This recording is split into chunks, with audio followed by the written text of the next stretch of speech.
Are you ready, kids? I can't hear you. I'm sorry. I'm in a silly mood. I don't know what in the hell is in this tea, but this tea is too damn good. I made iced tea today, and the iced tea got a lot of caffeine in it. And it got honey, lemon, and ginger, but not Marianne.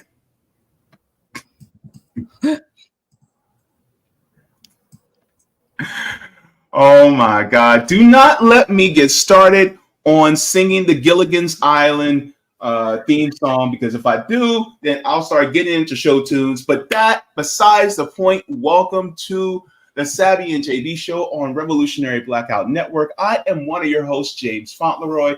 Good to see you, Sabs, my sister from another mister. What's going on, Jaybe? Excited for this discussion.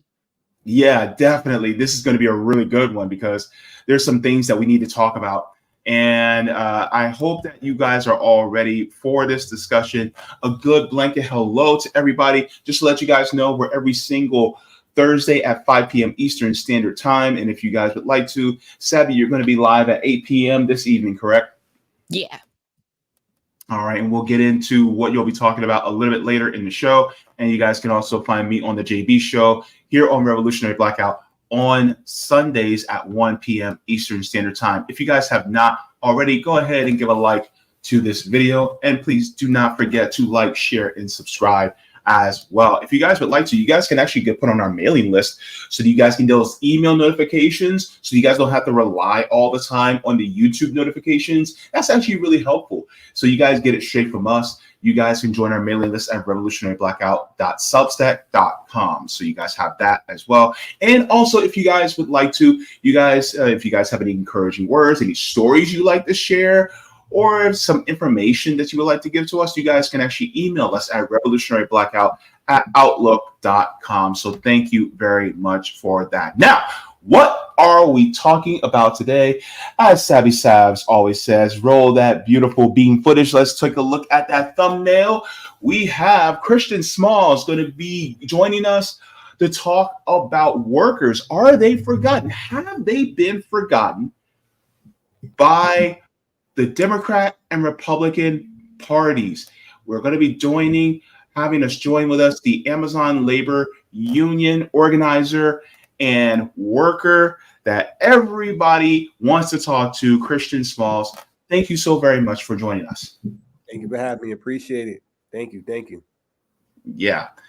So, of course, we were talking in the background about the latest debacle, dumpster fire that was the presidential debate that happened on Tuesday night. Just to get your first overall thought, what are your overall thoughts about the performance? I don't even want to say performance because it's not supposed to be a performance, but about the policies or lack thereof from Joe Biden, Kamala Harris, and Donald Trump. Sorry, they're blurring. I'm seeing both at the same time. No, you know what? You're spot on. Honestly, it was a performance, and yeah, the policies are the same. You know, it's Harris, Biden. We don't even know at this point. Yeah, I mean, I had to swallow a hard pill and watch it like everybody else, just to see if there was some substance going to come from it. And I expected exactly what we saw. You know, people are praising Kamala for beating Trump in this debate. I'm like, well, anybody could beat Trump. You know, anybody from the left could debate Trump and won. So it's not a huge victory on that part of it. It really was to see that there is no policies, there's no plan, a bunch of lip service, a bunch of gaslighting. And once again, they could say all they want about Kamala. Trump had a point about she's been the vice president for 3.5 years. And what have she done? Nobody was even talking about her 4 or 5 months ago. So it's really even less than that, 3 months ago, 4 months ago, probably. Nobody was mentioning her. So now that she's the president-elect, our appointee, because remember, we didn't have a say in that. You know, it's really a tough thing to swallow for me, especially because I'm not these keyboard warriors that that be online and talk back on Twitter or whatever. I actually met her. I actually sat down and had a conversation at the White House with her 2.5 years ago. And when I left there, I left empty. When I met Joe Biden, when I met Kamala, when I met the Secretary of Walsh, at the Secretary of Labor at the time, Marty Walsh, which no longer there, I didn't feel like they had a real plan. Instead, they just gave me a bunch of pamphlets, which I still have, with their policies in it. Didn't make any sense to me when there's no accountability and none of their policies. It's just a bunch of breadcrumbs to me.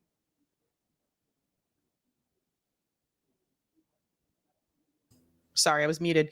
How do you feel about the political landscape, considering we have the genocide in Gaza, and even when we point to the workers? I do remember a while back, before the Amazon victory, that AOC was supposed to appear at some event that you were hosting with Amazon. I think it might have been a strike protest or something, and she did not show up, but she said she was going to. And I remember when you were questioned about that by Jordan Sheridan from Status Quo, you said, like, well, she said she was going to be here and then she didn't show up. And she was like, a lot of people did come after her, like online, and said, why were you not there, et cetera. And eventually, I guess her and Bernie Sanders did show up. I believe this might have been after you guys won. I forget, but I know eventually they did show up. Now we see AOC implementing this type of smear campaign against Jill Stein. Very weird, considering AOC also had canvassed for the Green Party before, to tell the lies that she told, that they don't have anybody, in these local positions, which obviously wasn't true. Do you feel like, when you look back on it, do you feel like a lot of the politicians that you did get an opportunity to speak with when you were trying to unionize Amazon, do you feel like a lot of them were genuine, and why or why not? And what do you feel about the political landscape now that a lot of people just decided to go along with Kamala Harris, as if Kamala Harris isn't saying the same things that Biden is saying about the genocide? Yeah, I mean, let me explain. I'm gonna explain to people what happened in this situation so people get the clarity. So when we were organizing against Amazon in 2021, nobody supported us. Nobody, not politicians, not labor unions, um, labor leaders, not labor experts. Nobody. They all wrote us off. Thought that we were going to fail. They didn't see any hope in it because we're grassroots, we were independent, and it was worker led. And then when we won, the bandwagon came. Uh, Politicians, celebrities, you name it, they were there. They showed up after we won. Before we won, I had already had some contact with AOC and her team, and I tried to bring her to Staten Island prior to our victory to encourage people to vote for the election so that they know that we have a broader community with political support. And her excuses, or her team's excuses for declining, was ridiculous to me. First, they told me that it was a security reason. She can't come to Staten Island. Now I get it. It's the only red borough out of the 5. Nobody goes to Staten Island. Its nickname is the Forgotten Borough for a reason. And there hasn't been any Democratic politician on that level ever in the history go visit Staten Island. So for her to do that, yeah, it was a slight risk. But I said, security. What does she need security for? Who's gonna, ain't nobody assassinate. Maybe she get death threats, but guess what? I get them too. So it didn't make any sense why she declined. And then she doubled down, stepped on her own foot by going to Twitter with it. She did this and saying, "Oh, they're not in my district." That's what she said, was that my building wasn't in her district. And that was a huge mistake. That's when I got upset, was like, all right, you already had the private text. We already had the private dialogue going on. You didn't have to go to Twitter and say, oh, I'm not going to go to Staten Island because they're not in my district, which that is ridiculous for her to say, because everybody commutes in New York. everybody commute, whether in New York, New Jersey, Connecticut, even Pennsylvania. People commute into the city for work all the time, different boroughs. My mom's been doing it for 25, 30 years. For her to say that and not know the data, I have the data report. Remind you, I'm running a campaign. 1,000 people come from her district that go to my building. And for her to say that without even consulting with me, she shot herself in the foot. And not only that, I had organizers that organized on her original campaign to get her elected that she wrote off. So it was more of a disrespect for her to say that. She apologized to me in person, whatever. And this once again came after we won. So I had to hold her to the fire in order for them to come out. Bernie, not so much. Bernie, he came willingly when he was invited. But once again, this is after we won. It wasn't prior. We couldn't get Bernie to come to Staten Island. We couldn't get any of them. So when I look at what she's doing to Jill Stein, the hypocrisy in that it's comical because. Yeah, if you're going to sit on the sidelines and say, oh, well, they haven't been doing anything for the last whatever terms, what was you doing to help? If you're a part of the machine that's obviously supporting genocide and you know right from wrong, she's very intelligent, you're very conscious enough to know what's right from wrong. Why aren't you, with your platform, with your millions of followers, why aren't you the one taking this stance and saying, you know what, I'm going to remove myself from the Democratic Party and go organize with another party? So that's how I'm looking at it, is that it's just hypocrisy to me.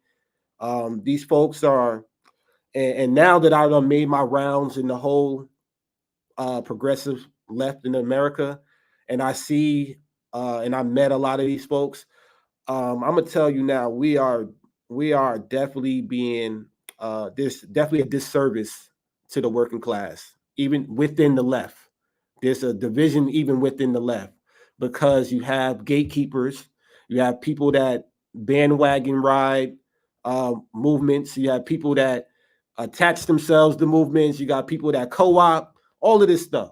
And then you got politicians endorsements coming from unions, and the labor movement hasn't gotten anything in return in decades.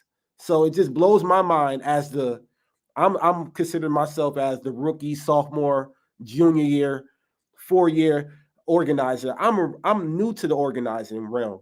So for me to see this and learn this all in 1 or 2 years, to know that we are being we're being gaslighted by the Democratic Party, and these unions are just endorsing these politicians, endorsing them right away, right off the bat, without anything in return. This is why the way we won, being independent, being an independent worker-led, that was the only way it was going to get done. It was never going to get done any other way. So I just try to continue speaking on the issues, and whatever way that goes with me as an individual, I really don't care at this point. You know, at this point, I'm just doing what I feel is right. And with my experience from meeting these folks, is that we deserve a lot better than what we've been getting.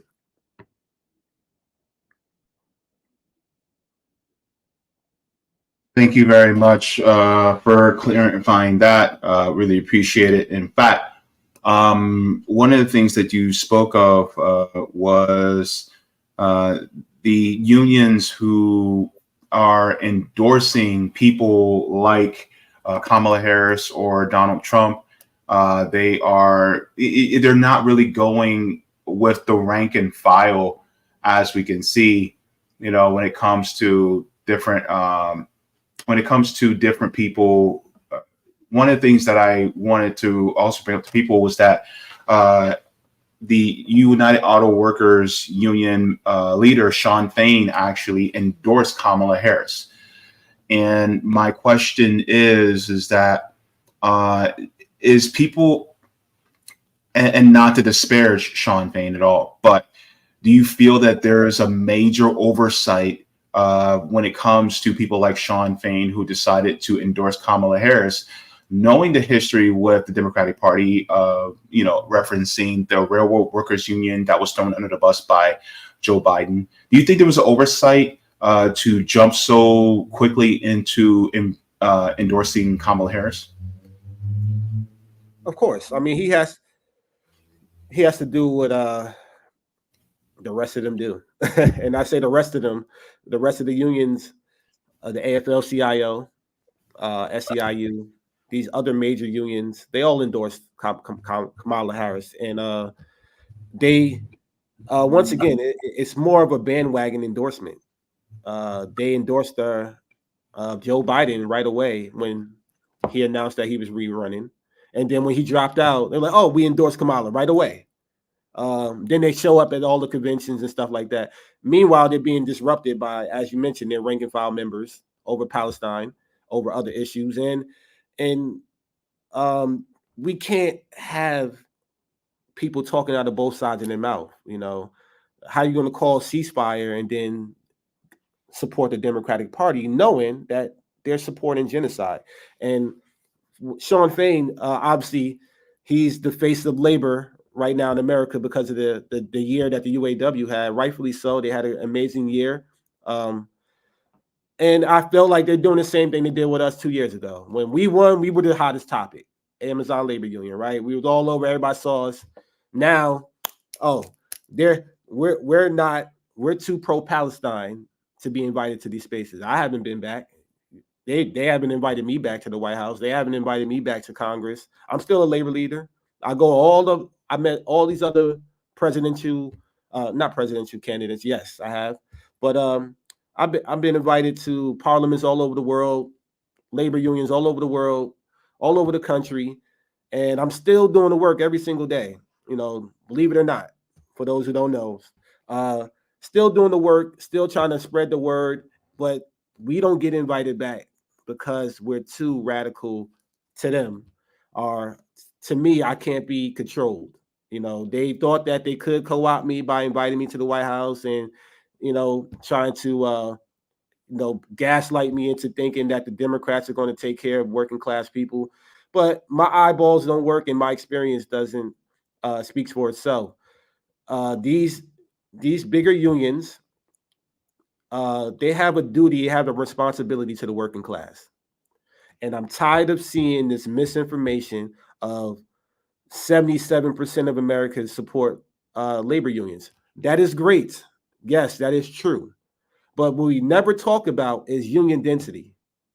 Union density in America is in the shit. It's less than 10% in the public sector, less than 6% in the private sector, and on the decline still, because the jobs that are being created are ununionized jobs. And then now we got the bigger threat of AI. AI is going to wipe out 50% of American jobs in the next few years. So all these big labor unions and labor leaders in America, if they continue to ride this wave, we're going to ride people right into destruction. We're already seeing.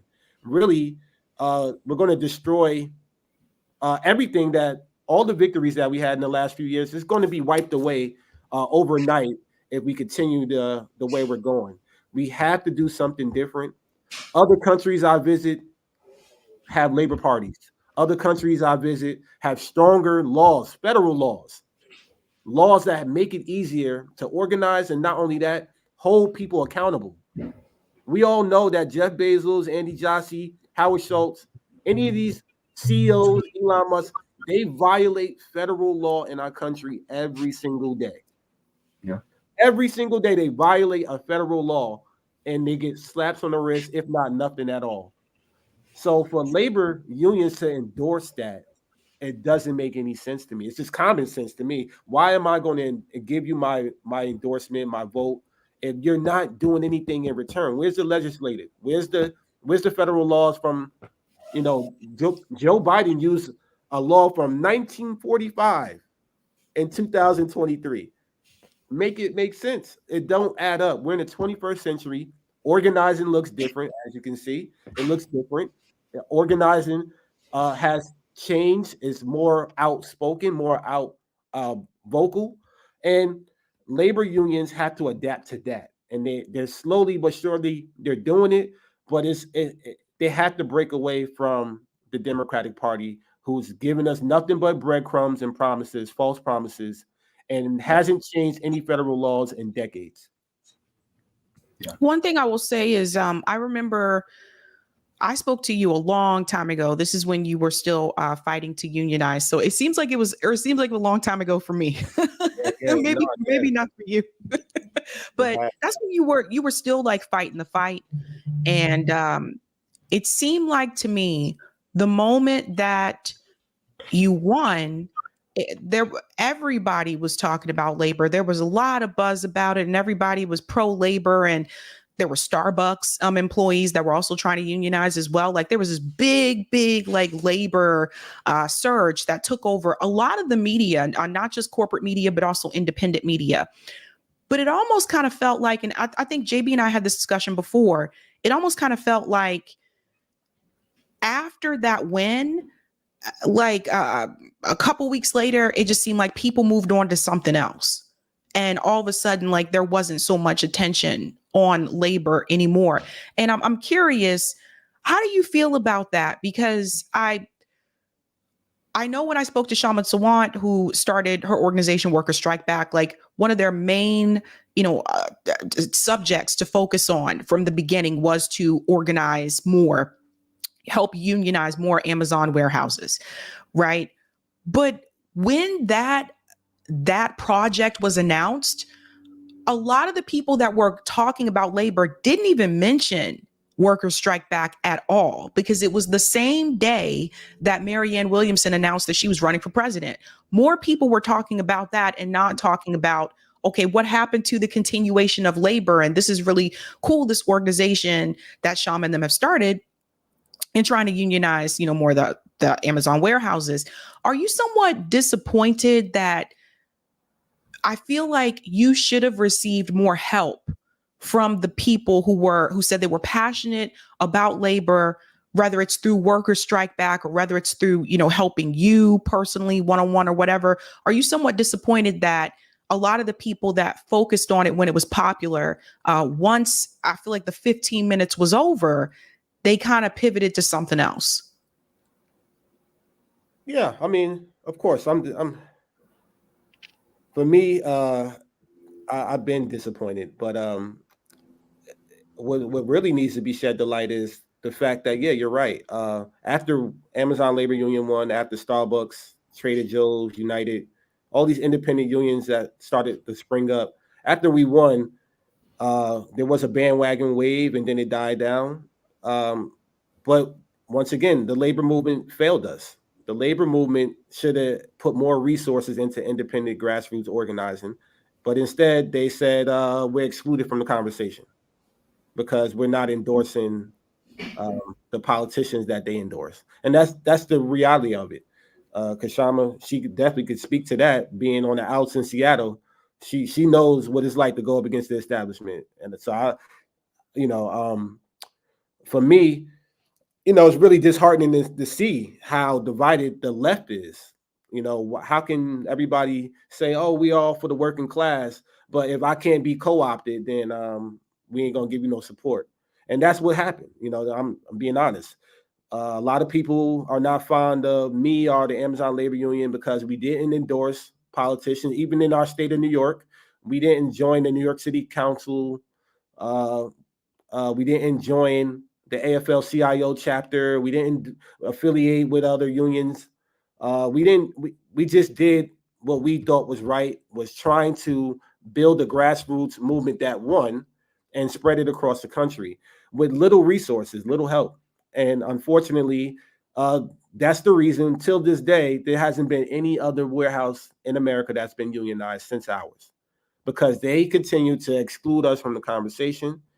They don't want to work with me anymore because, once again, I can't be controlled. I can't be co-opted. I'm too pro-Palestine. I'm too vocal about calling people out. They know that, these politicians that people mention, they can't even look me in my face. When I come in their spaces, when I come in their rooms, they try to, they probably run the other way because they know I'm very direct. I don't sugarcoat things, and I obviously don't play about the work that I do. I really, I'm out here in the streets. I'm at these encampments. I was at Columbia University day one. I was in Texas, Austin, Texas, where it got really ugly. I went up to Canada. I've been to Ireland. I've been to all these different encampments over Palestine. So I'm really in the streets. So when people really say that they're doing these things or they support the work, what does that support really look like to me? If I haven't seen you on the ground, or if I haven't had conversations with you in the past about building the solidarity, and you're now trying to organize, I really had to digest what it looks like now, because I see that people will attach themselves to movements when movements are hot, but when shit gets ugly, they're nowhere to be found. And that's just not me. I've been very vocal, very authentic since day one, and I remain the same. And that's the reason why, once again, we are excluded from the notoriety that we once had. They're talking about Sean Fain and UAW. Next year it'll be a whole nother person. So I see the pattern of what the Democrats are doing. Whoever's hot in labor, they need to attach themselves to. Joe Biden wouldn't have showed up to no damn UAW rally if they wasn't winning. He wouldn't have. So we know the game now. There's a game to this. Okay, Chris Smalls and the Amazon Labor Union was the hottest thing in 22. Let's attach themselves. Let's bring them to the White House. They never mentioned that there was 6 other unions in that White House with me. 6. All the focus is on me. And I'm like, wow. Next thing I know, here's another secret. When I went to the White House, right, they had the shade room. I was on the shade room. Not no progressive left, independent media, none of that. Not no Democracy Now, not no anything. Even mainstream media, whatever you want to call it. They had me on the shade room, right? And then I'm in GQ magazine. I'm like, what the hell is this? So to me, I saw that this is a bigger battle than I expected. The expectations of the Amazon Labor Union was through the roof, was ridiculous. How can a grassroots independent worker-led union that's just a group of individuals that came together, how can we beat $1 trillion company if we don't have support of the broader community? So it's just common sense. If you're a bigger union and you saw what happened, you make sure you help that effort expand. But instead, because once again, we're in our Constitution, we don't endorse politicians. Other labor unions were not fond of that. There's a lot of backdoor conversations, a lot of people talking smack about me, and now they start to do the company's work. When I got fired, Sab, when you talked to me probably 3-4 years ago, that was when Jeff Bezos signed off on a smear campaign about me, calling me not smart or articulate, to make me the face of the whole unionizing efforts against Amazon. And now we got people on the left doing the company's work for them, smearing me, smearing the labor union. It don't make any sense. How can you say you stand with worker solidarity, but as soon as you hear something negative, you take it at surface level? You don't really get to know my work. You don't get to know me. You don't get to know the people around me, how we work. Instead, you just read something in the New York Times, or you read something and you say, oh, that's it. So I've seen a lot of that as well on the left, and that's disheartening. So for me, I just once again let the work speak for itself. If we were unsuccessful, I wouldn't be here right now. I wouldn't continue to be able to go to other places and share my journey and expand and plant seeds if I wasn't doing something correct. There's something correct about the way that we're organizing now, and the way that we're doing it is really being grassroots, keeping our grassroots. We cannot allow these larger establishments to co-opt and infiltrate and take over, because we won't get anywhere. We'll continue to get breadcrumbs year after year after year, and I'm just not with it anymore. I'm very vocal about it, and I know I'm taking a lot of brunt of the discourse, but that's fine. That's a democracy to me, when there's more options instead of less. And I've been very vocal about having a third party, a labor party in the U.S. We need one. Other countries have one. And I even spoke to other presidential candidates. I invited them all: Cornel West, Marianne Williamson, Jill Stein, Claudia De La Cruz. They all came to my union hall. all 4 of them. And I've been texting them throughout the whole time. People don't know I be texting these folks all the time, communicating with them all the time, giving them advice. I don't have no eggs in the basket. I just speak from my journey and experience, and I try to help them help their campaigns out as well. When it comes to labor, they're not going to get any labor. There's no labor unions that's endorsing any of these other candidates. There's rank and file members. There might be some locals maybe, but on the national, international level, they will never, ever, ever get a labor union endorsement. They won't. So without those endorsements, they're not going to then it's going to be hard to get those type of votes when they don't have the access to the people. So for me, I'm telling them, my advice is to meet the workers where they at. Yeah, I've seen them. They've been at all these rallies. But I tell you one thing that people ain't going to want to be fond of here. But Sean Fain, he canceled Cornel West and brought Joe Biden to his convention. That's what happened. You know how I know? Because I talked to him. I talked to Dr. Cornel West, and he came to my union. He told me what happened. No, he was supposed to speak at the convention, and they canceled him the day before, and they brought Joe Biden. So it's an agenda to this. It's not. It's the design playbook. Is that we gotta play by the rules. If not, then you get excluded, and that's exactly what's happening with these independent candidates and third-party candidates. Wow. I didn't know that one. Oh, yeah. I'm dropping by. I'm telling you, this is so much that I can shed the light on. And, you know, for me, it's like, yeah, I got to be the one to do it because other people are not going to do it. They're going to keep their mouths sealed. And I don't do that. I don't do that. I'm very open about my experience in the labor movement, especially on the left in America. And I've been very vocal about it on previous platforms, saying that it's very divided. America is really divided right now. I do have one more question because I know you have to go. You said 30 minutes, but one of the questions that I had is, what do you say to those, particularly a lot of Black people now, because the support is growing among Black people, that somebody like a Donald Trump will be better for workers? What do you say to people who espouse that? Presidents don't decide how organizing work. It's the other way around. And when in 2020, who was the president? Trump was still the president. Actually, when I got fired. And once again, I organized in Staten Island, the only red borough out of the 5. I can't go over there talking about whoever on the left, progressive, whatever. I had to keep the issues about work-related issues. Jeff Bezos, the billionaires, they're the real enemies. They're the ones who fund these politicians, funding politicians, meaning they buy them off. And for the Black community, it's a tougher conversation because there's a lot of 4-year voters. Even my mom is one of them. I have these arguments with my mom still. She's praising Kamala, and I said, well, what was Kamala doing for you in the last 3.5 years? And then she's a Black and she's a woman. I'm like, at some point in time, you gotta take a step back and realize what you're actually voting for. And when I broke it down to her, and I said, Mom, you know, she's supporting sending money to Israel and bomb. She understood it. She understood why I'm taking the stance I am. And that's the thing, you know, organizing this is several conversations, not just one. Yeah.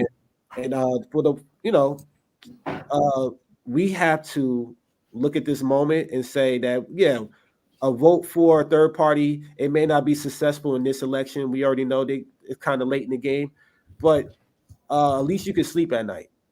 I can sleep at night knowing that I am not 1,000% not supporting genocide, not supporting sending money to Israel for bombs, and not supporting wars all over the world by not voting for this party. And what we need to do is really figure out a way to, once again, labor unions need to figure out a way to get themselves out of that situation to form something that's formidable for the working class, especially for Black and brown indigenous workers as well. Chris, some of the this is my last one here. Some of the Amazon employees I've seen them before in other interviews.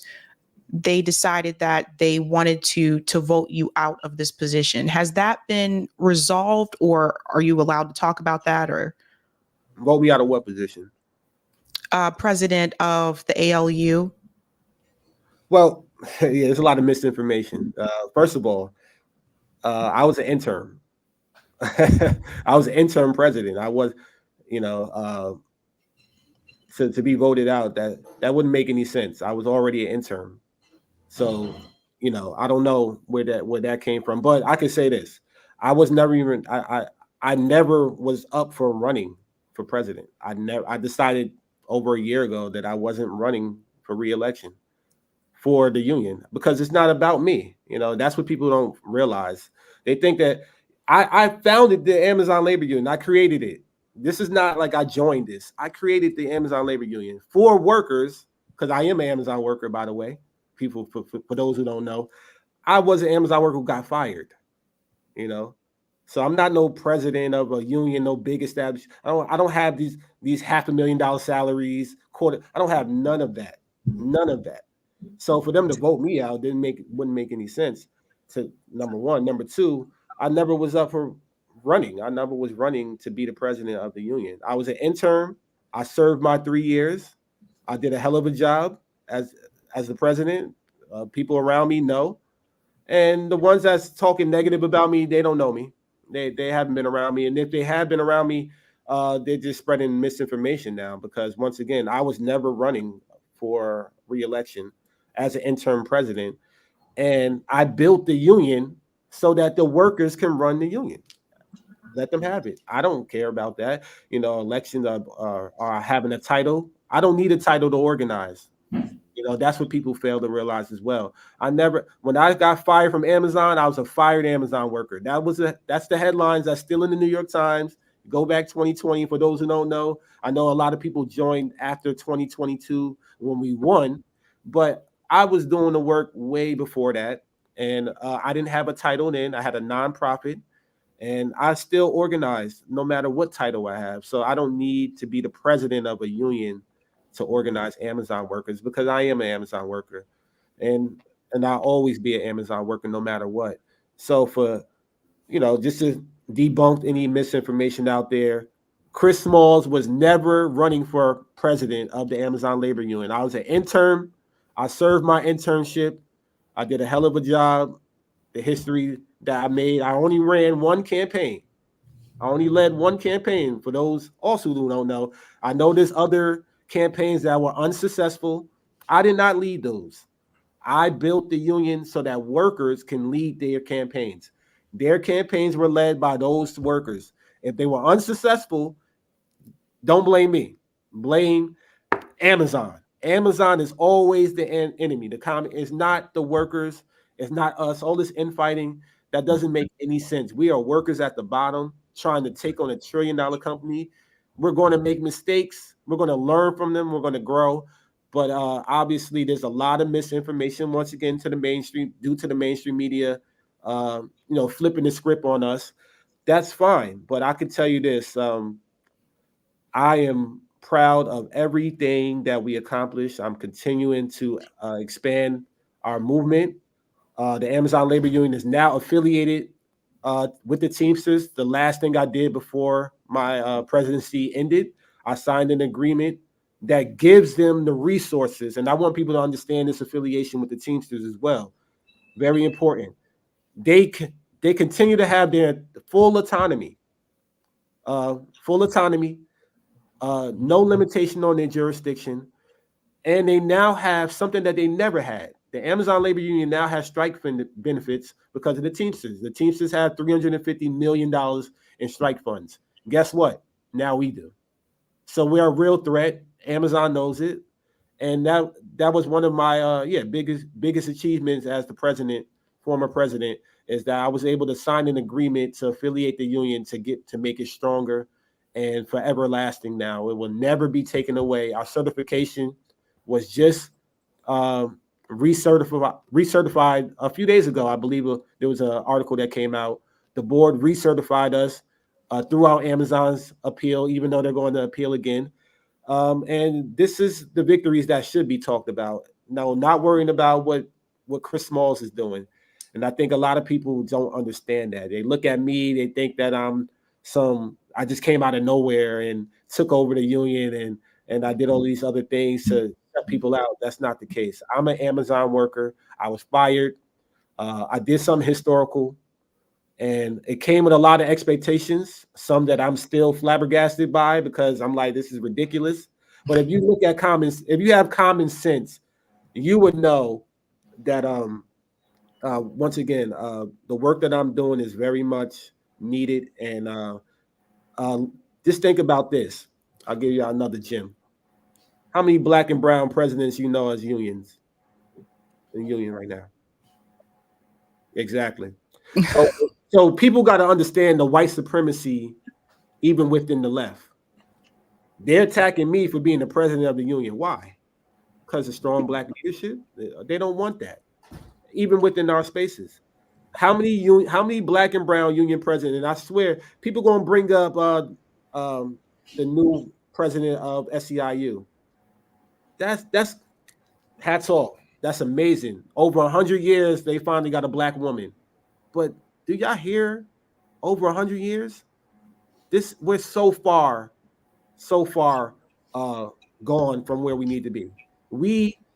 This should be 100 Chris Smalls out there, 100 black women presidents out there, but they're not because they do not get the same opportunities. Hence, what happened to me in my union. We're excluded from these conversations, and that right there, that's the conversation that people need to be focusing on, not what title Chris Smalls has. You should be like, why isn't there more black presidents or black and brown presidents of these bigger unions? So praise Sean Fain all you want, but remember, Sean Fain was voted. He got voted in after there was a black man named Ray Curry, who I met, was the former UAW president, who was a black man. Nobody talks about that. And that's the issue that I have with the labor movement as well. There's white supremacy within the movement. If you don't play by the rules, if you don't look a certain way, if you don't dress a certain way, you don't get the platform that you rightfully deserve. And the disrespect that people are putting on me is ridiculous. You're out your mind if you're going to disrespect somebody who created a union, not joined one, who created a union against Amazon. It's ridiculous. Well, Chris, I think Jaybe and I are glad that you did not allow them to co-opt you. Hell no. I know people think because I'm flashing shit. Guess what? If you look at pictures of me 20 years ago, you're going to see the same thing. And you ask my mama, my black mama who raised me, she'll tell you the same thing. I've been this way my whole life. And I'm going to continue to be that way. Yep. In the words of Joe Clark from the movie, he said, all I got to do is stay black and die. Oh, man, it was so good to have you on. Please do not be a stranger. We would love to have you back on to talk about other policies and things like. I also want to talk about that visit to Cuba, too. I want to talk about that, too, because that would sound like it was a good time, too. Oh, yeah. Cuba, definitely. Anybody that go to Cuba, you'll be radicalized ASAP. These people to be as happy and resilient as they are dealing with a 60-year plus embargo is that experience really changed my life. And I was able to bring a lot of members from the Amazon Labor Union with me on that trip. About 25 of us was there in Cuba. We met the president. We got to experience the culture, and I mean the culture. I wasn't in the tourist part of Cuba. I wasn't in Havana. I was out in the rural part, taking bucket showers, losing weight, eating one meal a day because of the embargo. I really want to understand the struggle. I was going to autonomous areas with women and children to see children that are my kids' age that are not. They'll never know what it's like to go to a McDonald's or to go to have an iPad or technology at hand the way we do in America. They'll never know that unless we end this embargo. It really was a powerful trip, and I'm really happy to express my solidarity and continue to advocate to end the embargo all over the world. From here to South Africa to London, or wherever I'm at, Cuba solidarity is worldwide. All right. Thank you so very much for joining us, Chris Smalls. Absolutely. Thanks for having me. Appreciate it. Thanks. Don't be a stranger. Absolutely. Take care, y'all. Bye-bye. Bye. All right. So, what do you think about that conversation, Sabs?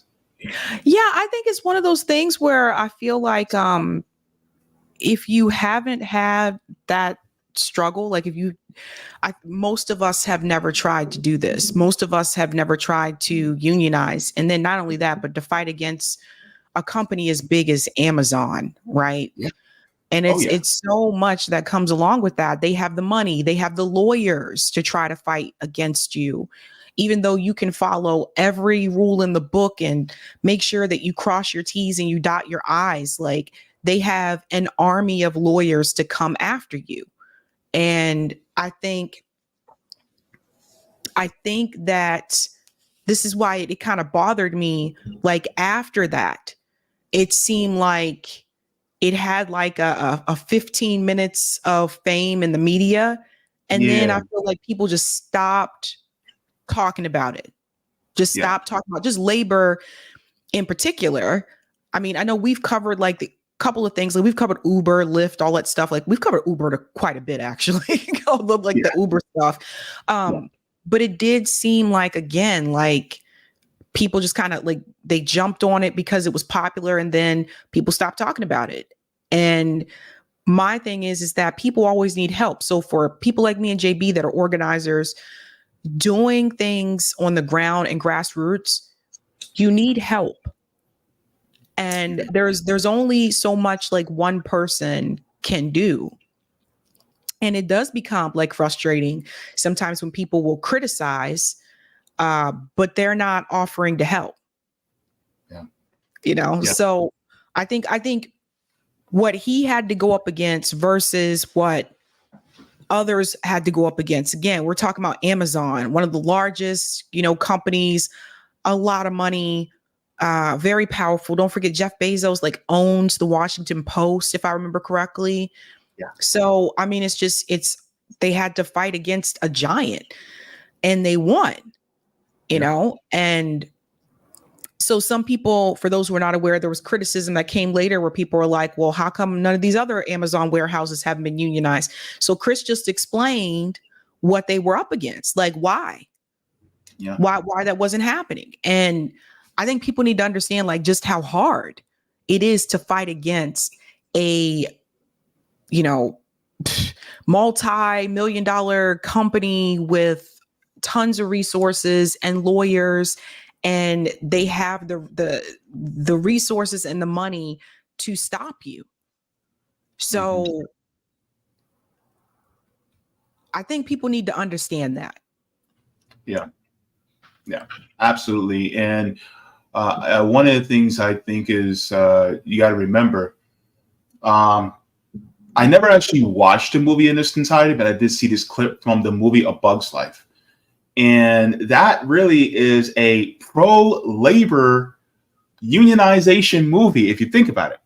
And especially, against the grasshoppers, they were like, well, if they band together, they'll be able to topple us over. Well, if you have that labor union that was able to make that victory, and then all these others, you have to stamp them out in order to keep that growth from happening. Because once they start to grow, guess what? They link arms and they have more solidarity, which means that they'll have more power over the entire company. So if you have warehouse after warehouse after warehouse coming into a union, then they all start linking unions across warehouses. Next thing you know, Amazon can potentially, lose a lot of the power at the top that they have. And so this is why, the labor unions in different warehouses didn't move forward, because Amazon has very deep pockets and they're very, very intimidating. So I had to give my hat off. I'm sorry, go ahead. The other thing I thought that was interesting too, that he mentioned was just that once they realized, once I guess the politicians realized that he wasn't gonna, play their game, after the White House visit or whatever, They just stopped giving him access or giving Amazon Labor Union access to the same events that they were willing to give to the UAW. And that just goes to show you once again, it's like sometimes in order to get ahead, or it's like they want you to play that game. You got to join their team. Otherwise, they're not going to allow you the resources and the space to continue to do what you're doing. So that also puts a limit on trying to, organize or unionize those other Amazon warehouses. And so that's the thing. It's like, so if people ever wonder, like, why is it that, Sean Fain is getting all this attention, et cetera, he decided to play that game. He came out openly and endorsed, Joe Biden when it was still Biden running, and then flipped around and just openly quickly endorsed Kamala Harris when it was her running. And sometimes these union managers, for people who are not aware, are paid to give endorsements. That doesn't mean that everybody that is a part of the rank and file membership agrees with the endorsement. But when the president of the union makes that statement, he's making it for the entire union, even though everyone may not agree. I'm pretty sure everyone that's a UAW member is not planning on voting for Kamala Harris. But that's how the game works. And if you're not willing to play their game, then it's kind of like when Chuck D was on here last time. And, you guys were getting on him about like working alongside Anthony Blinken. And he was just like, well, you got to work with people in order to da-da-da. And yeah, you can work with people, but who you choose to work with actually does matter. And it does make a difference. So, he could easily have said no to Anthony Blinken and worked with someone else.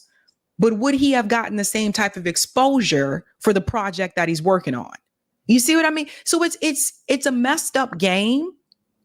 And I feel like there are certain people that realize that, and they decided to go along with it and play that game to get the money and the resources, even though they know better. So people have to understand this. I don't want people to watch this and think, oh, well, Sean Fain doesn't know better. He knows better. Yeah. He knows better. He said multiple times, he said, my members, most of my members are not going to, vote for this person. So he knows. And a lot of these people know. Jaybe and I watched the Breakfast Club interview with Jill Stein, Butch Ware, and Angela Rye and Charlamagne the God earlier today. We already watched it. And when I'm sitting there and I'm listening to some of the questions that are coming out of Angela's mouth, and she just seems confused or surprised. This is someone who worked on Capitol Hill. People have to understand where these people are coming from. So this is someone who worked on Capitol Hill, very much in the Democrat bubble, very much a part of that scene. Some of the questions she was asking Jill Stein, I felt were very disingenuous, and they're getting roasted in the comments, by the way. If you guys haven't watched the video on YouTube yet, they're getting Angela Rye is getting roasted in the comments of the Breakfast Club interview because to bring up the same trope that has been debunked over and over again. Well, you were at the table with Vladimir Putin. So was Hillary Clinton, but you wouldn't see her ask that to Hillary Clinton. So you guys see the game here. So it's not that these people aren't smart enough and they don't know any better. They do know. They've just decided to play the game so that they can get ahead in their careers where they want to go. Same thing with AOC. She showed you guys she's a liar, right? About the things she said about the Green Party. And people are like, well, maybe AOC just doesn't know. No, all it took was for that picture to go around on Twitter showing that she had worked with the Green Party before. So she did know. So the thing is, these people are not dumb. In fact, I would say that they're very smart, but they made a decision that they would rather play the game and be a part of that circle so they can continue to grow and get the money and all that jazz than to be outside of it. It is what it is. Yep, absolutely. And so, look, I'm going to tell you right now, one of the things that I also wanted to bring up was that when they invited Chris Smalls to the White House, they were testing the waters. They wanted to see if Chris Smalls would take the bait just like a Sean Fain would. And Chris Smalls came in there. He was like, so what y'all going to do for me? What y'all going to do for my people? And they were like, but we could just do this just for you. See, we could put you on the cover of GQ, and we can do all these different things for you. See? But then he was like, that's what what they about do. people? Yeah. That's how they get people. That's how they get people. Yeah. This is just like you're banging at the door. You got your pitchforks and your torches behind you. And then the owner of the mansion, sends his butler and goes, hey, just you, come inside. Yep. Then they sit you at the table. You got all the food. You got the pampering and everything. And they're like, look, we're very modest people. We want to give you this and this and that. And just call off the mob. Right? And you can have all these different things as long as you just call off the mob. And he's like, well, wait a minute. We're all asking for this food. I'm not going to sit here and eat while all my people are out there hungry. I'm not going to sit here and be in comfort while everybody's out there on the concrete. Absolutely not. And so guess what? They threw his ass right back out there with everybody else. That's exactly what they did. And the thing is that that's the difference between somebody like a Chris Smalls and Sean Fain. Sean Fain came in and was like, hey, this is nice. Oh, is that caviar? This is good.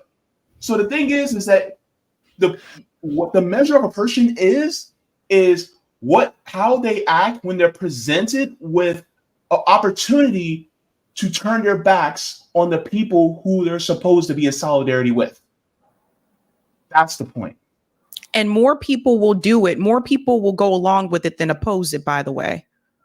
That's the thing. And this is how they're able to get. I mean, it's just, you look at some of these people that have turned and you guys are like, what happened to some of those activists? What happened to some of those people, right? I mean, look at BLM Global, not grassroots, but global, corporation. What happened? They were offered money. They were offered money and resources and, continued resources, right? So it's easy for a lot of those people to flip. I'd say the same thing too.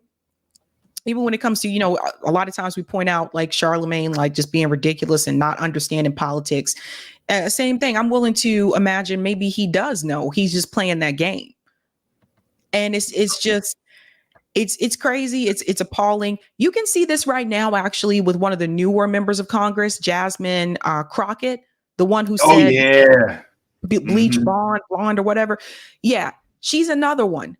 She basically, that's the next AOC. I'm telling you guys right now, that's the next AOC. Don't you guys think it's strange that she just got into Congress? Like she just got into the House and they let her speak on the DNC stage. Yeah. Don't you guys think that's kind of weird? She also is one that has decided to play the game. So that's the next AOC. That's the next one that they pumping up. That's why you see her do a lot of interviews. What freshman member of the House do you know gets to speak at the Democratic National Convention right off the bat? Barack Obama. Of the House? He was in the Senate. I think he was within his first 2 years. I think so. Yeah, well, there you go. That's a good example. So he was a junior senator, and he got to speak at the DNC, and then next thing you know, 4 years later, he's already president. I'm telling you guys, they already picked their people. They've already picked the people. This is why you see so. For example, they knew right away that those people was not going to be Cori Bush, Rashida Tlaib, Ilhan Omar, or Jamal Bowman. Ayanna Pressley, she's still kind of in lukewarm waters, so they're not ready to kick her out, but they're not really ready to push her to the front of the line just yet. But they have picked people like AOC. They've picked Jasmine Crockett that I was telling you about. They picked Hakeem Jeffries a long time ago. Like these people, they know who's the person I can pick. And it's usually, a lot of times, it's a person of color, that at least with the Democratic Party. Okay, so I want to correct myself.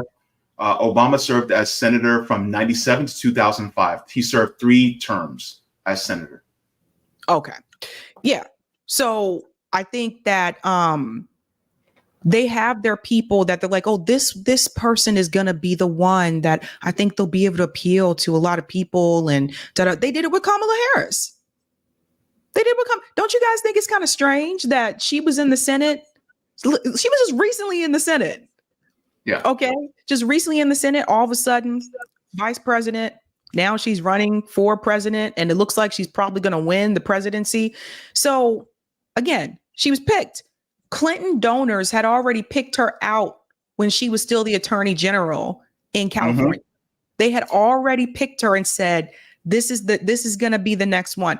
Tulsi Gabbard was one of those people that was chosen, but she messed things up for herself when she endorsed Bernie Sanders instead of Hillary Clinton. So the Democratic Party was done with her after that. You know what I mean? So they pick their people. Tulsi actually should have went third party. She would have been bomb. She would have been amazing as the third party candidate, especially because she was alongside Bernie Sanders, but she went with a third party. That would have been it. But here's Kamala Harris versus Kamala Harris. I want to share people this as well, because I think this is also very important. Our plan will bring health care to all Americans under a Medicare for All system. We will ensure that everyone has access to health care. What is your plan today? Well, first of all, I absolutely support, and over the last 4 years as vice president, private healthcare options. There's no question I'm in favor of banning fracking. So, yeah, and starting with what we can do on day one around public lands. I will not ban fracking. I have not banned fracking as Vice President of the United States. And in fact, I was the tie-breaking vote on the Inflation Reduction Act, which opened new leases for fracking. We have to have a secure border, but I am in favor of saying that we're not going to treat people who are undocumented and cross the border as criminals. That's correct. And let me say that the United States Congress, including some of the most conservative members of the United States Senate, came up with a border security bill, which I supported. Our plan will bring health care to all Americans under a Medicare for All system. We will ensure that everyone has access. So my question is, Sabs, why is Kamala Harris so mean to Kamala Harris? Yeah, it's crazy. Like, she pretends like video footage doesn't exist and say my values have stayed the same. They haven't stayed the same.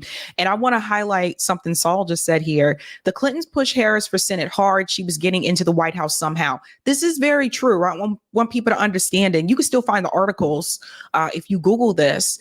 But remember, everybody, Joe Biden wanted Amy Klobuchar to be his running mate. Does everybody remember this? Kamala Harris wasn't his first choice. They pushed Kamala Harris on him and said, no, go with her.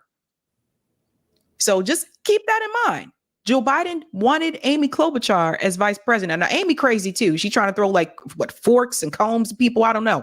But I want everybody to remember that. So yeah, they did push her, for the Senate hard. The Clinton donors loved her. She gave this away herself on the debate stage when she was telling everybody that Goldman Sachs, loves her and everything. I'm like, yeah, bro, that's not something you should be bragging about. Just openly bragged about it. Yep. And, the thing is, it's like a lot of the policies that she was parroting back in 2020 was actually a lot of pro-worker policies, but then she completely flip-flopped on that. And that's something that a lot of people are now, it's really a bad taste in many people's mouth. And one of the things I also wanted to share as well is I find it really rich as somebody like Sean Fain decided to, endorse somebody like Kamala Harris. And yet he actually said this from the UAW, which is not too long ago. Ruther once said that there is a direct relationship between the ballot box and the bread box, and that couldn't be any truer now. We have a cost of living crisis in this country, from the gas pump to the grocery store, from your car to your rent to your medical bills. Costs are going higher and higher. If you listen to the corporate media and the pundits, you'll hear a million explanations. They'll say wages are too high. We know that's BS. They'll say government policy causes inflation. Get real. So why are prices sky high? Because corporations are jacking up prices. And why do they do it? Corporate greed.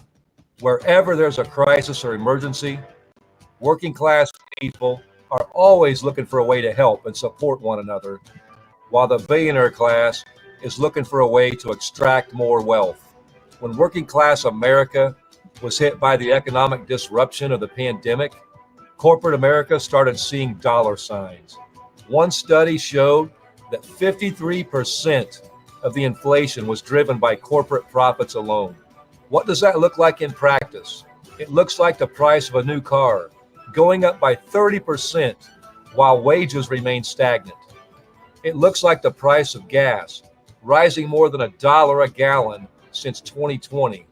So while we're feeling the pain at the pump, Exxon raked in more than $36 billion in profits last year. It looks like General Mills profits going up 16.5% while they brag to investors about getting smart about how we look at pricing. That's not smart. That's price gouging. It looks like Delta announcing a 30% increase in airfare while their CEO gets a 250% raise. So when a billionaire tells you that inflation is due to Joe Biden or government spending or regulations or because wages are too high, they're full of it. That billionaire is pocketing those price increases and laughing all the way to the bank. Corporate profits are up because greedy corporations are price gouging the hell out of the working class. You're paying more for a gallon of milk so a CEO can buy another yacht. So why is Sean Fain telling us everything that we already know? Mm-hmm. He's telling us everything that we already know, but he's behind Kamala Harris. You know, and now let's continue. And we need to put an end to it. If we're going to fix the cost of living crisis, if we're going to give working class Americans a shot. Oh, here we go. Here it is. By the way, this is on the UAW's YouTube page. Mm-hmm. Did you see this already, Sabs? I mean, it doesn't look any different from when they had Biden in that. Before Kamala, it was Biden, you know? So, I mean, it's not surprising to me. They just swapped him out and put her in. What a mess. Let's continue. Life. We're going to have to take on Wall Street and corporate America head on. Okay, so I'm not going to finish this because this is just ugh. But I want to show you guys something because Sean Fain is very interesting that he talks about corporate price gouging. And yet, this is out of Politico. Meet Harris's Economic Brain Trust. Says now they've been unburdened by what has been Vice President Kamala Harris' economic policy allies are working on message to address what can be. Apologies for that groaner, but establishing a clear and coherent message has been a critical priority for the Harris campaign over the last week as she sought to reverse voters' dismissal attitudes about the economy. Who's in her ear? Harris' kitchen cabinet includes former aides like Mike Pyle, a former top executive at BlackRock, as well as venture capitalist and longtime advisor Rohini Kosoglu. Oh my God, I don't want to butcher that name. Kosoglu. Your host reported alongside political trade policy whiz Gavin Babe. Key former aides like Deanne Millison, who are now on manufacturing policy at Ford, as well as Christine Lucius and Ike Irby are also in the mix. So the crazy part is you have a BlackRock former executive that is going to be influencing economic policy within the Harris administration. And Sean Fain is telling you, oh, well, you know, it's all about corporate greed. I mean, but this is the thing. This is what I was saying about the game. This is the game that they play. They say the right thing while their actions are the opposite. Because a lot of times people aren't paying attention to their actions. They're just paying attention to their rhetoric. Most people who are not into politics in the way that we are, they're not paying attention to how politicians vote on bills or legislation. They're just paying attention to what they say, right? So a lot of them do this, like Kamala Harris too. Like, how are you going to go after corporations and you literally have Wall Street in your cabinet, or what would be your cabinet? So how are you going to go after those same people? Right. So it's all the rhetoric. And unfortunately, a lot of people just don't look further than what's said in front of them. We said the same thing about Bernie Sanders. How are you going to still come on to CNN and MSNBC and say we got to go after the billionaires and all that jazz, and you're backing people who literally have billionaires, a part of their team? We said the same thing. Like, how are you going to say we got to go after the billionaires and Wall Street, but you keep supporting the parties that belong to Wall Street? That's how you know Bernie Sanders isn't serious. Like I said, if Bernie was really serious about this, he could have led the charge and started a third party, movement, but he's not serious about it. His role is to try to get the younger, and he did somewhat of a good job of this, getting the younger people within the Democratic Party and to stay in the Democratic Party, because he excited the younger base, energized the young base, and then got those people, some of them to just come right over to the Democratic Party. Now, here's where he messed up. He did really well with independent voters. Mm-hmm. So after the Bernie campaigns, some of those people that were independents were just like, I'm just not going to participate in voting at all. I have been looking at the numbers across the board over the years, and voter turnout has decreased over the years. It continues to decrease. It's not increasing. Even for some of the local races, I said the same thing when AOC and Cori Bush just had their re-elections. They had the same problem. AOC still won, but the voter turnout has decreased. So people are not as many people are coming out to vote anymore. That's the only thing I will say when it comes to, who can win over independent voters or people who are registered independents or registered no party affiliation. The thing is that when you get those people, you actually have to do something to keep them. And if you don't do anything to keep those people, a lot of times those people just stop showing up. Oh, yeah. Yeah. And the funny part is a lot of people forget Bernie Sanders is a registered independent. Right. So the crazy part is Bernie Sanders could literally today say, you know what? I'm endorsing Cornel West, Claudia De La Cruz, Bill Stein for president, and he would turn the tide so fast. Because here's the crazy part that people don't think about.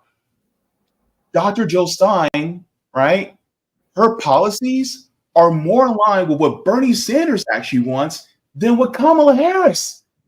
And yet Bernie Sanders is sticking with somebody who's an anathema to the policies that he says he supports. Because he's not really independent of he's still, even though he's a registered independent, he's not independent of the two-party system. Exactly. He's still willing to, coalesce with the Democratic Party, which to me is pointless. You just should be a Democrat at that point. You're not independent. But I think that we need to ask this question, like, why can't he just retire? Why hasn't he retired as, old enough as he is now, and considering, he ran into like some health issues. Why hasn't he retired? I mean, he can.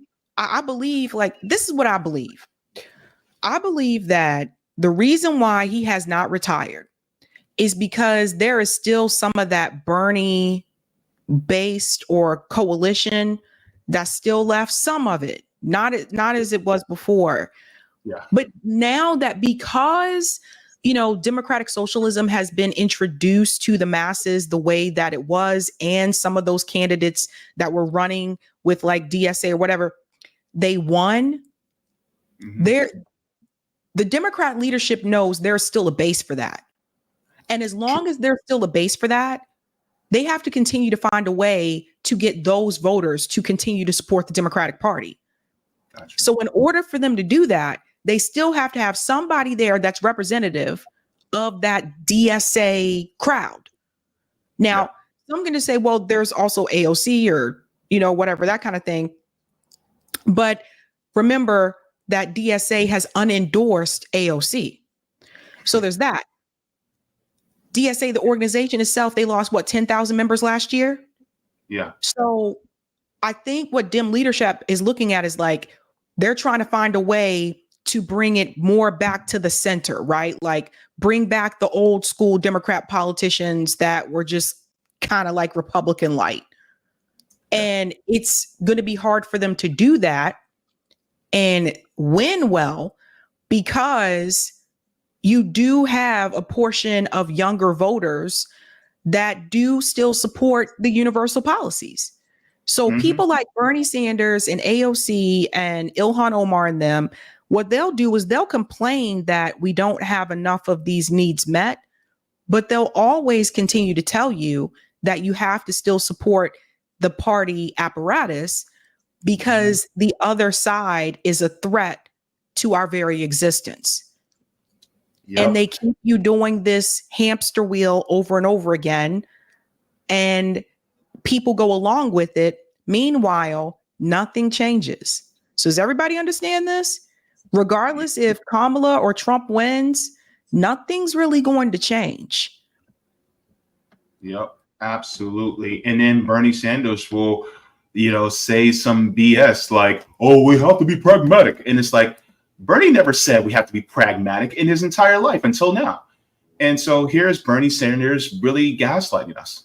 Do you think that she is abandoning her progressive ideals?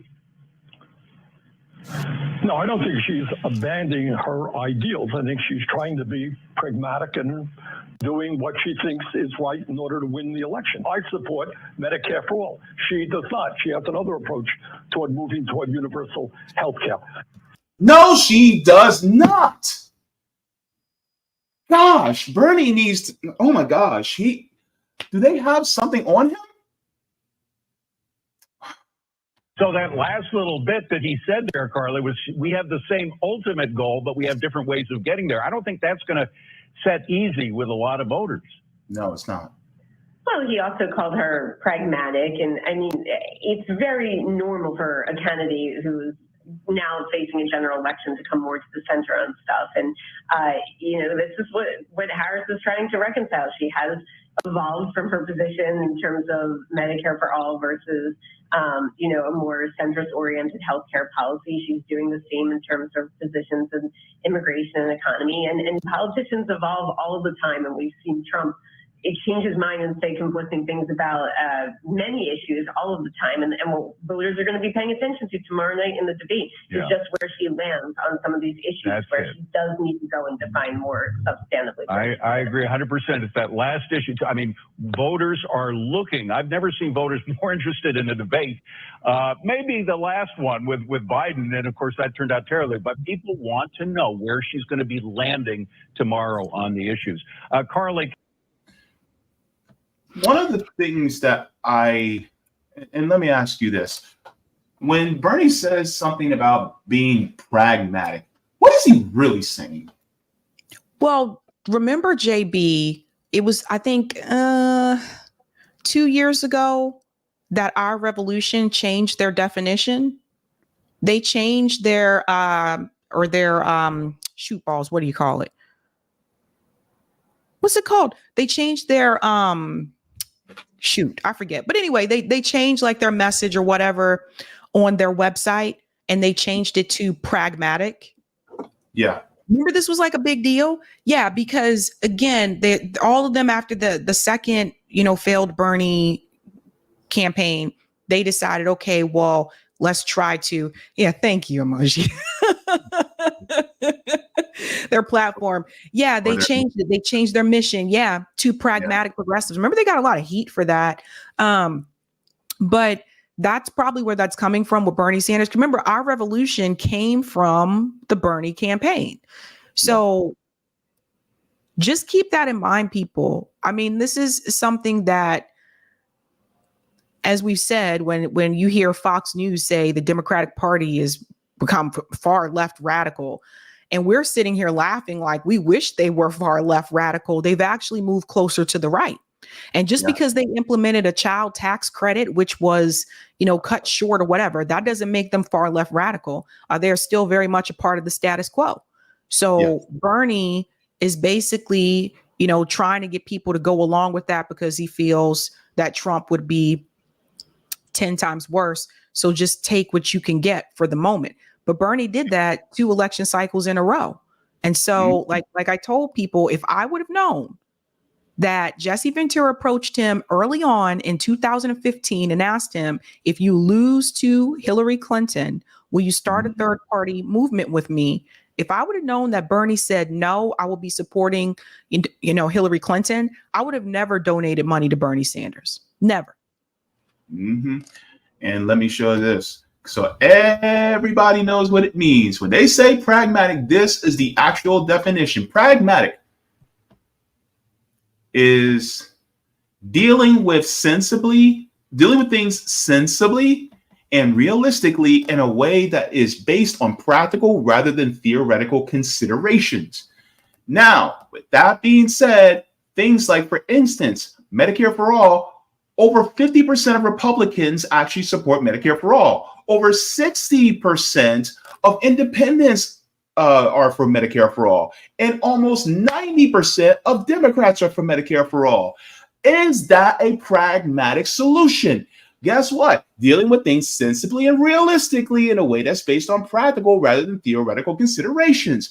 Is raising the minimum wage to a living wage, which is over $25 an hour, is that pragmatic?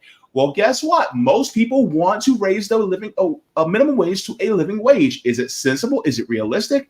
Is it practical rather than theoretical? Absolutely. Do they want us to end this wars and end the genocide that's going on in Gaza? Is it sensible? Is it realistic? Is it practical rather than theoretical consideration? If it's theoretical, then how in the hell was somebody like Ronald Reagan able to stop the genocide that was going on in the 80s with a phone call? Right. This is something that the president can do. This is something that if Kamala wins, this is something that she can do. If Trump wins, this is something that he can do. You don't need Congress for that. And also, reparations was achievable back in the 1800s. Is it pragmatic? Guess what? It almost got done. And yet, they say, oh, it's not pragmatic. We literally dumped $4 trillion into the stock market in March of 2020. You mean to tell me that we can't give reparations to American freedmen? It's interesting. Nina Turner was, I saw a clip from Case Study QB. Nina Turner was on CNN talking about it, talking about reparations, bringing that to, the mainstream conversation. But it's, again, it's the corporate powers that be are the ones that are holding things back. And I think, I think Nick brought up a really good point when he was on the panel, like we need to talk about strategy. Like, what is the strategy of getting this accomplished? I think that's important.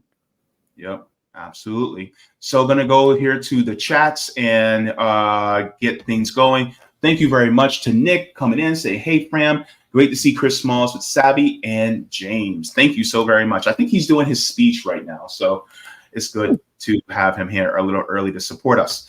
Also, thank you for the super sticker from James Stars, from one James to another. Thank you very much. Roger Meadow says, worker co-ops, the most effective way to fight AI and outsourcing. I agree. Also, Chris C coming in saying, ex-Amazon BDL5, Building 5. Amazon needs more than just union, but co-ops and decentralized management. Tough work, junk pay, and no benefits at the time. Thank you very much for that, Chris. Roger says, CBI, Citizen Ballot Initiative amendments for worker co-op proliferation, state by state. Interesting and agreed. Derek says, CWA in the Southeast have been on strike with AT&T for over a month. It's really interesting. I'm glad. Shout out to Zoya for being in the chat. Good to see you, Zoya. Also, TNT 59 says, Chris Smalls, tell us what we can do to help that guy. Appreciate it very much. I can put his link to his Twitter in the chat as well, so for you guys. Roger Meadows says, Obama was Illinois Senate for 8 years, then U.S. Senate for 4 years. Yeah, thank you very much for that correction. Appreciate it very much. Just checking to see if I have any more super chats. I think we're good there. And then just checking the Rockfin just to make sure that we have everything in. Yeah, so Hempcar says Klobuchar went to Ukraine with Lindsey Graham and McCain. Yeah, so Amy Klobuchar is not the right person. Also, just checking to see if we have any Rumble rants. I don't think we have any Rumble rants. No, we're good. So, Sabs, can you please tell us what you got going on for this evening? Yeah, so I'm going to be covering news stories as usual. And then Jordan Sheridan actually is going to come on tonight to talk about his new book about Flint. So I'm looking forward to that too. And Yeah. Roger, you caught me right at the end. You said it wasn't pragmatic to end slavery because threat to economy. Got me there. Thank you very much for that, Roger. Appreciate it very much. So you guys will know that this Sunday, I'll be doing news stories on RBN, and then next week I'll be doing news stories on my channel on Tuesday as well. Also, Rachel Blevins, I was on her show, so I think their interview with me should be coming out sometime today or tomorrow. I'll let you guys know in all the socials so you guys can see that as well. So we had a great conversation about the Uhuru 3, and guess what? They beat one of the accusations in court. They were cleared of that, so I am very happy about that. So yeah. Zoe says Nick just killed his speech and met Rose Styron, Julia Wright, Lenny Foster, and Chairman O'Malley. Nice. Okay. all right. That's what I'm talking about. Yeah. Nick is in Missouri, so he can travel to the Uhuru house over there too. I would love to see that. I'm gonna go there whenever I can. So I'm gonna try to make my way out there too. So all right, Sabs. Ready to go? All right. So shout out to all the patrons on Patreon. We'll give you guys a shout out on the way out. Thank you so very much to Chris Smalls for joining us. It was a great conversation to get some clarification on some things, as well as to get his thoughts on the policies regarding people like Kamala Harris and Donald Trump. We know that they aren't going to do anything for workers, but we know that there are other people who are third party that will do something for workers. Me personally, I think that's the best choice is going to be Dr. Jill Stein and Dr. Butch Ware. If you guys have not already, go ahead and take a look at that Breakfast Club interview with Jill Stein and Butch Ware. And look, put your comments in the chat after that video and take a read of some of those comments too. All right, everybody. As Sabby always says, have a good night and keep up the fight. Yeah.